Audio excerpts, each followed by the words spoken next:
네, 이번 정상회담의 주요 의제 중 하나는 남북관계 발전입니다. 때문에 남북 경협과 관련해서 어떤 논의가 펼쳐질지 관심이 집중되고 있는데요. 이 내용은 김영규 기자와 함께 자세히 얘기 나눠보겠습니다.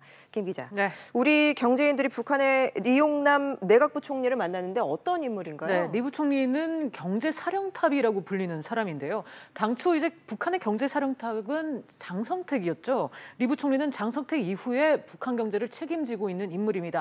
1960년생인데요. 리 부총리는 싱가포르 대사관 경제 담당 서기관을 지냈습니다. 그만큼 이제 싱가포르 등 자유 경제에도 전문가라고 볼 수가 있고요.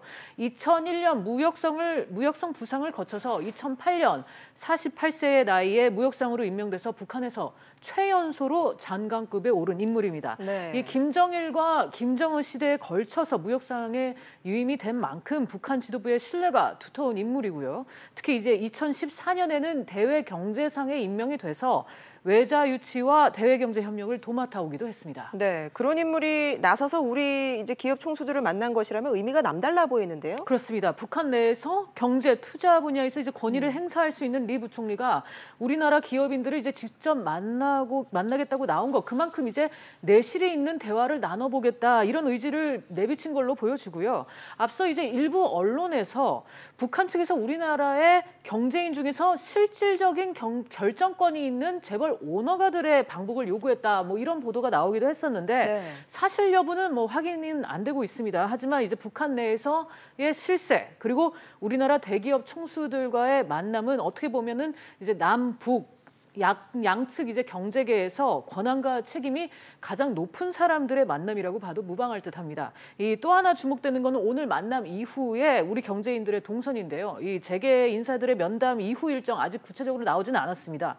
그런데 이제 우리의 백화점과 쇼핑가와 비슷한 이제 광복 지구 상업 중심 혹은 이제 북한 IT 단지인 은성 경제특구가 점쳐지고 있는데요.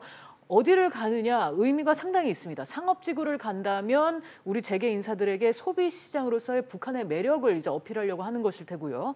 은성 경제특구를 간다면 소프트웨어 개발 등 IT 분야 협력 분야의 이런 투자 매력성을 강조하는 의미로 해석이 될 수 있을 것 같습니다. 예, 우리 기업들이 이 남북 경협과 관련해서 투자에 나설지도 관심인데 어떻게 보고 있습니까? 네, 이재용 삼성전자 부회장, 뭐 최태원 SK그룹 회장, 구광모 LG그룹 회장 등 이제 그룹 총수들이 이제 향후 이 방북, 향후 이제 북한 투자에 대해서 어떻게 큰 그림을 그릴 수 있을지 관심이 가는 대목인데요.